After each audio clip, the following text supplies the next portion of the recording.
ओम श्री परमात्मने नमः। प्यारे मित्रों, मैं पंडित श्रवण कुमार सारस्वत। मैं 1978 में इलाहाबाद विश्वविद्यालय से संस्कृत साहित्य से एमए की उपाधि प्राप्त किया हूँ और मैं 1983 बैच का मध्य प्रदेश शासन का पीसीएस अधिकारी था, जो 31 जुलाई 2018 में छत्तीसगढ़ शासन से सेवानिवृत्त हुआ। मित्रों, मेरा एक चैनल है, उसका नाम है सनातन संस्कृति एवं नीति ज्ञान। इस चैनल का उद्देश्य सनातन संस्कृति एवं नीति संबंधी ज्ञान का प्रचार प्रसार करना है। मित्रों, इसके पहले भी हमने 10-12 वीडियो बना के आपके समक्ष प्रस्तुत किया है और आज का विषय है प्रेम। प्रेम किसे कहते हैं और प्रेम का आधार क्या है। मित्रों, ऋग्वेद में हम देखते हैं कि प्रेम को एक सामाजिक सद्भाव, सामाजिक संतुलन, आकर्षण एवं आध्यात्मिक चेतना के रूप में व्यक्त किया गया है। दार्शनिक विचारों में अगर हम देखें तो प्रेम को कला का मूल स्रोत एवं उसका विशुद्धतम रूप माना गया है। मित्रों, एक वैष्णव आचार्य हैं स्वामी रूप गोस्वामी जी। उनकी प्रसिद्ध पुस्तक है उज्ज्वल नीलमणि। उसमें उन्होंने प्रेम को बहुत अच्छे ढंग से परिभाषित किया है। उस ग्रंथ का श्लोक 14वां है। उन्होंने लिखा है कि सर्वथा ध्वंस रहित सत्यपि ध्वंसकारिणे यद भाव बंधनम यूनो स प्रेमा परिकीर्तितः। सर्वथा ध्वंस रहित, जो प्रेम अखंड हो, सत्यपि ध्वंस कारणे, प्रेम को ध्वंस होने का, नष्ट होने का कारण उपस्थित होने पर भी यदि वह प्रेम खंडित नहीं है, अखंड है, ध्वंस रहित है, तो उसी को प्रेम की संज्ञा दी गई है। और तद्भाव बंधनम, जब इस प्रकार के भाव का बंधन, प्रेम का बंधन हमारे मस्तिष्क में उपस्थित होता है तो स प्रेम परिकीर्तितः, तो उसी को प्रेम कहते हैं। प्रेम हमेशा स्थिर और अखंड होता है तथा वह समय और बाधा की सीमा से बहुत परे होता है। मित्रों, यह प्रेम चाहे जिसके प्रति हो, चाहे पिता और पुत्र का प्रेम हो, चाहे पत्नी और पति का प्रेम हो, चाहे भाई और भाई का प्रेम हो, चाहे मित्र और मित्र का प्रेम हो, प्रेम का एक बुनियाद, जो मुख्य बुनियाद है, वह विश्वास ही होता है। मित्रों, बिना विश्वास के प्रेम टिक नहीं सकता। हमारे काव्यशास्त्र में और हमारे धर्मशास्त्रों में भी प्रेम के ऐसे बहुत सारे उदाहरण दृष्टांत आपको मिलेंगे। अब रामायण में आप देखें, राम के वनगमन के अवसर पर जब लक्ष्मण जी राम के साथ वन जाने के लिए तैयार हुए और लोगों के मना करने पर भी वो नहीं माने, तो राम के प्रति उनकी उत्कृष्ट प्रेम, सच्चा प्रेम और समर्पण स्पष्ट रूप से परिलक्षित होता है। उस समय माता सुमित्रा लक्ष्मण को यह उपदेश देती हैं कि रामम दशरथम विद्धि माम विद्धि जनकात्मजाम। राम को तुम राजा दशरथ अपना पिता समझना, अब माम विद्धि जनकात्मजाम, और मुझे अपनी माता सीता को मेरी अपनी माँ समझना। अयोध्याम अटवीं विद्धि गच्छतात यथा सुखम, और इस जंगल को भी अयोध्या समझना। इसलिए हे तात, तुम सुखपूर्वक अपने भ्रातृ प्रेम का निर्वाह करने के लिए अपने भाई के साथ सुखपूर्वक जा सकते हो। इसी प्रकार का उदाहरण हम देखें महाभारत में।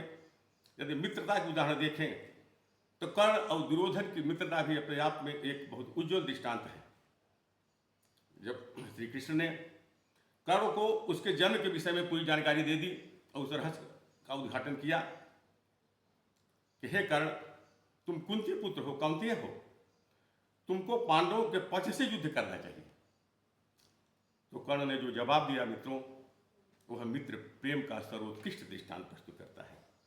उसने कृष्ण ने कहा कि त्यजेयम जीवितम कृष्ण न त्यजेयम सुयोधन, कि हे केशव, मैं अपने प्राण को तो त्याग सकता हूं, लेकिन दुर्योधन की मित्रता को मैं कभी नहीं त्याग सकता। तो मित्रों, मित्र प्रेम का इससे उत्कृष्ट उदाहरण हमको देखने में नहीं मिलता।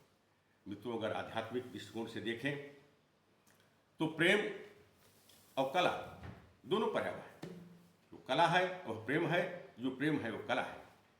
कला तो षोडशो भागो, कला को चंद्रमा का 16वां भाग कहा गया है। हमारे नीति शास्त्रों में मिलता है कि प्रेम, वास्तविक प्रेम है क्या? तो विश्रांति से संभोगे सा कला न कलामता ये आत्मा, विश्रांति से संभोगे सा कला न कलामता लियंते परमानंदे ये आत्मा सा पराकला। जिस प्रेम की विश्रांति, जिस प्रेम का समापन केवल संभोग में होता है, आनंद में होता है, वह प्रेम प्रेम की श्रेणी नहीं आता। वह प्रेम प्रेम नहीं है, वह कला कला नहीं है। ली अंते परमानंदे ये आत्मा सा पराकला। जिस कला में, जिस प्रेम में हमारी आत्मा परमानंदे, परम आनंद में विलीन हो जाए, उसी को सच्चा प्रेम कहते हैं, उसी को सच्चा कला कहते हैं।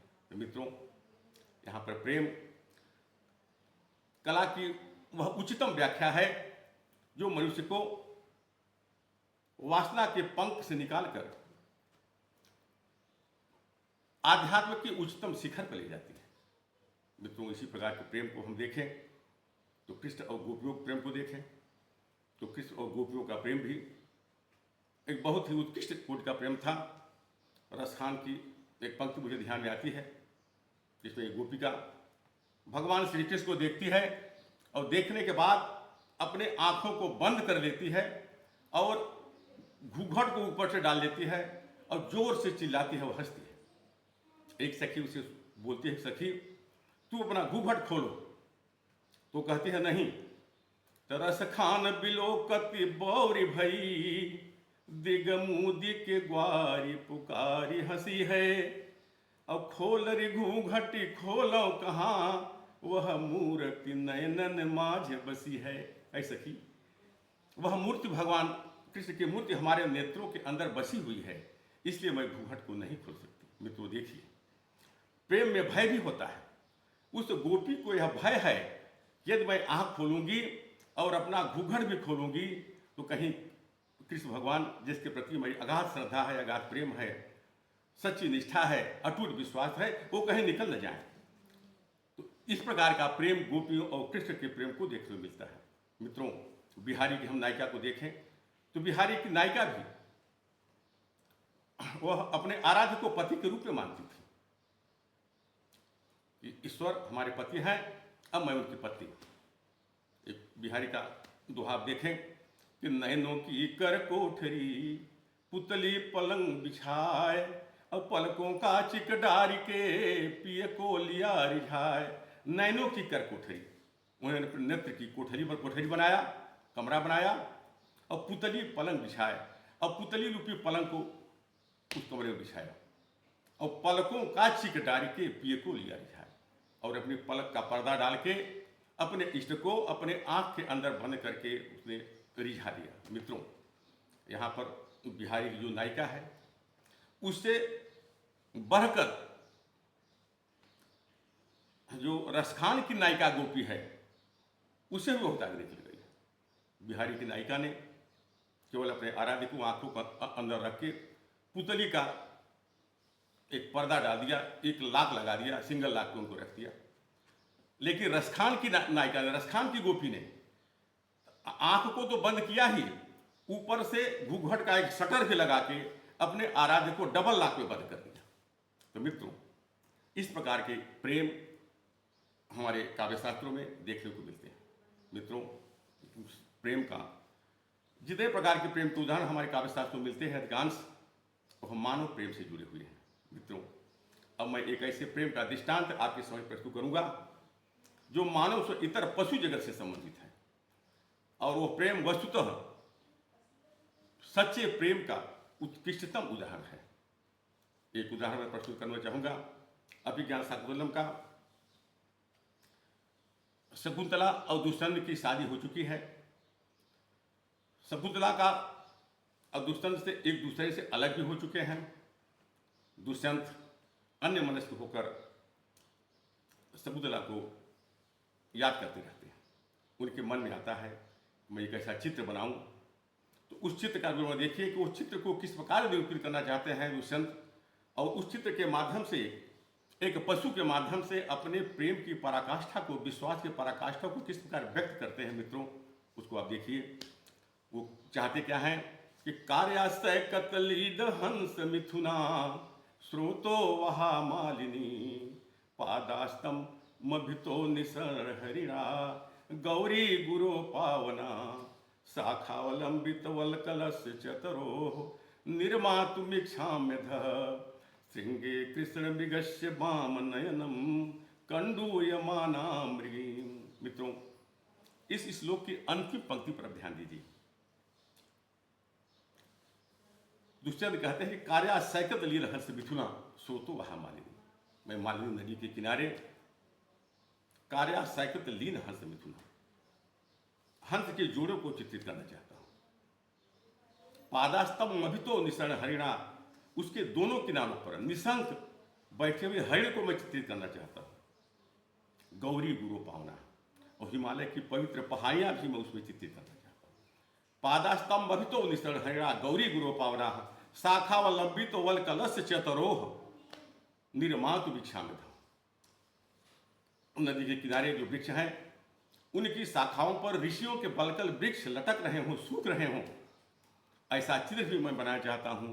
और अंत में उन्होंने कहा कि श्रृंगे कृष्ण मृगस्य वामनयनम कंडू माना मृगी, मैं ऐसी मृगी और मृग को चित्रित करना चाहता हूं, ऐसी मृगी को चित्रित करना चाहता हूं जो अपनी बाईं आंख को अपने प्रिय मृग के सींग से खुजला रही है। मित्रों, इस अंतिम पंक्ति पर आप ध्यान दीजिए। आंख सबसे संवेदनशील अंग होता है हमारे शरीर का, जो अपने शरीर के अन्य अंगों पर भी विश्वास नहीं करता। सुबह सुबह जब आंख पर पानी का छींटा मारते हैं तो पलकें उसको ढक लेती है, तत्काल आंख को बंद कर लेती है कहीं आंख को नुकसान न पहुंचे। मित्रों, उस मृगी की मृग के प्रति अटूट विश्वास के पराकाष्ठा का इससे सुंदर निदर्शन, इस सुंदर दृष्टांत विश्व के किसी भी साहित्य में आपको नहीं मिलेगा कि श्रृंगे कृष्ण मृगस्य वामनयनम कंडू माना मृगी, वह अपने प्रिय मृग के सींग में अपनी बाईं आंख को खुजला रही है। मित्रों, अगर उस मृगी को थोड़ा भी अगर संदेह होता, थोड़ा भी अविश्वास होता कि अगर यह मृग अपनी सींग को थोड़ा भी इधर उधर करेगा तो मेरी आंख चली जाएगी, तो संभव तो ऐसा न करती, किंतु नहीं, उसको अपने मृग के प्रेम की पराकाष्ठा पर पूरा विश्वास है। तो मित्रों, प्रेम की इस पराकाष्ठा को पशु जगत के माध्यम से प्रस्तुत करके, दुष्यंत ने प्रस्तुत करके मानव समाज के समक्ष एक सीख दिया है कि जहाँ विश्वास की पराकाष्ठा है प्रेम वही है, जहाँ विश्वास नहीं है वहाँ प्रेम नहीं है। हमारे उपनिषद भी कहते हैं कि आत्मवत् सर्वभूतेषु, हम अपने समान समस्त प्राणियों को देखें, यह भी समस्त प्राणियों के प्रति बड़ा सच्चा प्रेम है। मित्रों, आज बस इतना ही। कल हम कुछ और आवश्यक जानकारी लेकर आपके समक्ष उपस्थित होंगे। बहुत बहुत धन्यवाद। नमस्कार।